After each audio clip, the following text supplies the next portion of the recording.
अपने सबके मिथिला संस्कार पर स्वागत करै छी। गंगा दशहरा ए रवि के 16 तारीख के 16 जून के गंगा दशहरा पड़ैया।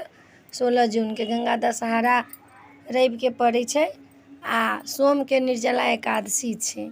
गंगा दशमिये के दिन लोग दान पुण्य करैया, जल पियबैया। दशमिये के दिन लोग गंगा में जाकर नहाइया। गंगा दशहरा के नामे छै जे गंगा में जाकर नहाओ, कोनो तालाब में जाकर नहाओ, पोखरि में जाकर नहाओ आ तखन शरबत दान करू, अन्न दान करू, छत्ता दान करू, बेन दान करू, पंखा दान करू, जते जे अइ से सब दान करू गंगा दशहरा के। गंगा दशहरा दिन बिना तकले दिन छै दान करऽ के। जते मोन करिया ततेक दान करू, भोजन करवाओ, खुआओ पिवाओ। एहिठमन लोग की करै छै, एकादशी के दान करै छै। एकादशी के दान के महत्व नहीं छै। दशमी के दान के महत्व छै, नहीं तो द्वादशी के दान के महत्व छै। लोग एकादशी के व्रत करैया, दशमी के ब्राह्मण भोजन करबैया, दान करैया। तहिना जे छै से दशमी के गंगा दशहरा के नाम बाजल छै। ओहि दिन गंगा में स्नान लोग करैया, जल चढ़बिया।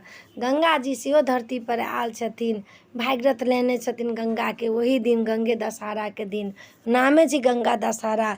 ओहि दिन पूरा धरती सुखल रहे आ तब जाके ओहि दिन धरती पर एलखिन है गंगा। आ ओहि में लोग डूब लगबिया, नहाइया आ भागीरथ लेलखिन है गंगा। तो गंगा दशहरा हुनका नाम पड़ल छनि। दशमी में ज्येष्ठ के जे होइया इजोरिया पक्ष के दशमी, कृष्ण पक्ष के दशमी जे होइया शुक्ल पक्ष के, तै शुक्ल पक्ष के दशमी में ई होइया। दूटा पक्ष छै, शुक्ल पक्ष आ कृष्ण पक्ष। तो शुक्ल पक्ष इजोरिया भेल आ कृष्ण पक्ष अन्हरिया भेल। तो शुक्ल पक्ष के दशमी जे अबैया ज्येष्ठ महीना के, तै में गंगा दशहरा होइया। आ गंगा दशहरा के दिन दान पुण्य जते करू, शरबत सब पियाओ।